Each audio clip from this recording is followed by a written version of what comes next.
speaking of the bats, moving on to what is some pretty prominent news. Chase Burns is getting called up. He's headed to Louisville. How long he's going to be in Louisville, time will tell. I have said, and I'll continue to say, that kid is a big leaguer. He's been a big leaguer, maybe, in my opinion, since spring training. I'm not saying that he should have made the roster. I'm not saying that is a bad move by handling him the way that they did. But he was he's a min amongst boys, if you want to call it that, pitching at the levels that he's pitched at. Okay? Sending Chase Burns to Dayton is almost kind of laugh out loud funny to me. He then goes to Chattanooga. He does the same thing there. My expectation, he's going to go to Louisville and he's going to have some success. Will he have the same success he's had in Chattanooga? I don't know. But it doesn't take a rocket scientist to just look at the stuff that he has, the pedigree that he stands upon. He's the number one pitching prospect in Major League Baseball. People want to sit here and say, well, he's not Paul Skenes. I heard Charlie Goldsmith the other day, and I'm not. I love Charlie. That's why I bring him up by name. He's suggesting, well, he's not like Paul Skenes. What do you mean? I mean, with all due respect, what do you mean when you say those things? Just because Paul Skenes had what, like a higher notoriety because he dated Livy Dunn. He's got more social following. Like I'm confused because I guess what I'm saying is like pitch for pitch, what I see with my eyes.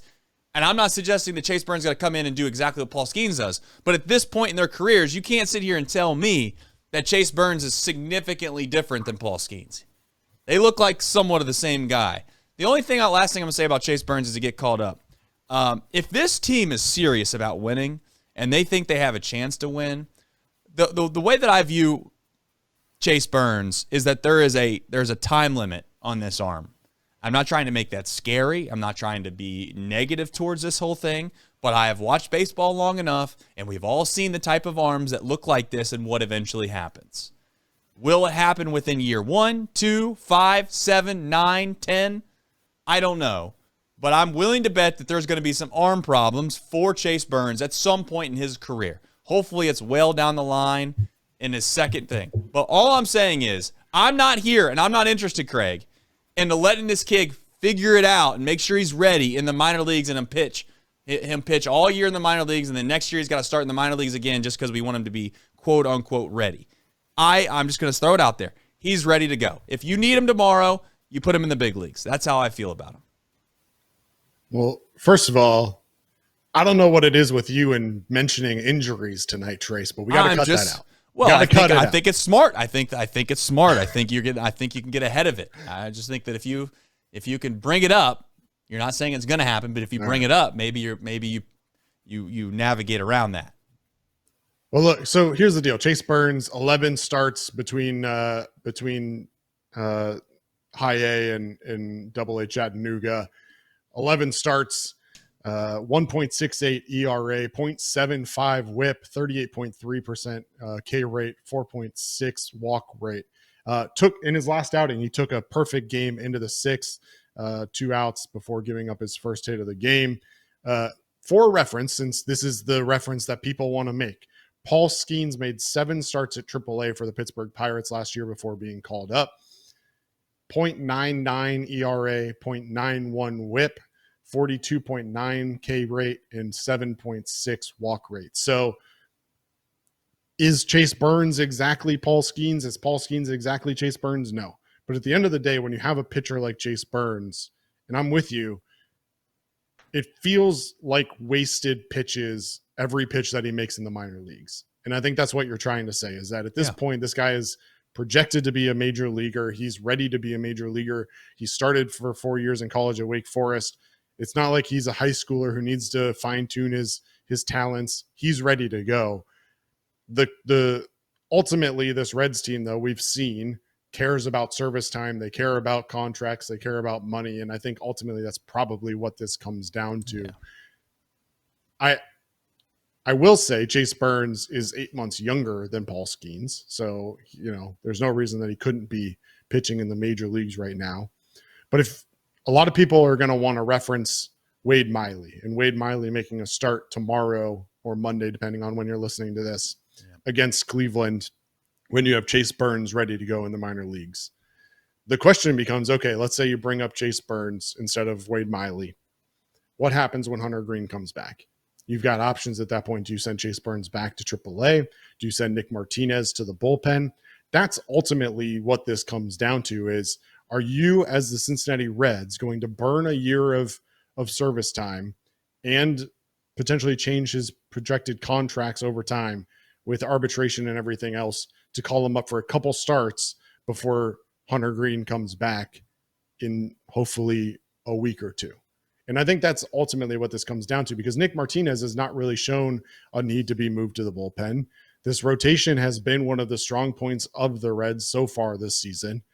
Maybe you look to trade Martinez at the trade deadline, but as of right now, I think what the Reds are probably thinking is, all right, yes, Chase Burns probably is a major leaguer. He's probably ready to go right now if we need him, but we have to think long-term. And that long-term is not just years down the road, but weeks down the road.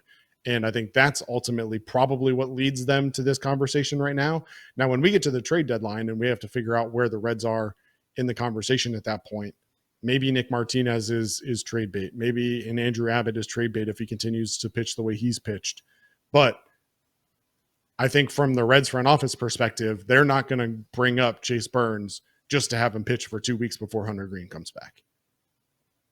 That's fine. I get the idea of not wanting to send a kid up to the big leagues when you ultimately probably are going to have to bring him back down no matter what he does from a production standpoint. But I would argue that the staff, the pitching staff, if he were to throw the ball really, really well, I guess I can to backtrack here.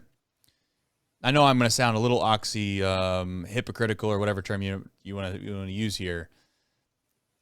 If you were to try to convince me that maybe you want to bring Chase Burns up towards the back end of the year and you're going to try to keep him at a pitch count limit for the season, and there's a chance that you kind of give him maybe 2 weeks off from time to time while he's in Louisville, then I'm on board here.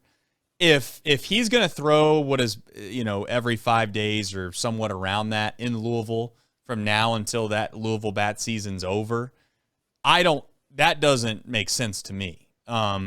So to be clear, I don't know what their total plan is with Chase Burns. And I know the easy thing for everybody to say right now is well, look how well he's doing. They're obviously doing something right. Look, man, I'm not trying to be disrespectful, but if I had Barry Bonds on my baseball team and I put him in the lineup and he hit second, he hit third, he hit fourth, and he hit fifth, it doesn't matter because I put him in the lineup at second, third, fourth, or fifth. I shouldn't get credit because he's one of the world's best hitters. Okay, Chase Burns is just one of the best pitchers in all of Major League Baseball's farm system. He's going to dominate, especially if you put him at lower levels. So as far as the whole idea of, well, they're doing it perfectly, look how great he's doing, I guess I'm saying you can miss me with that. But it'll be an interesting decision that they decide to do for Chase Burns on a couple things. One, if the Reds are in potential towards the end of the year or they're in a spot where they have a chance to make the postseason, what do they do with Chase Burns if he continues to throw the ball well, which I fully expect him to do? Two, what does it look like for Louisville in regards to his rotation? Is he going to throw every single 5 days, or is it going to be something where he's missing a start? He's missing a start, every third start he misses a start or something like that.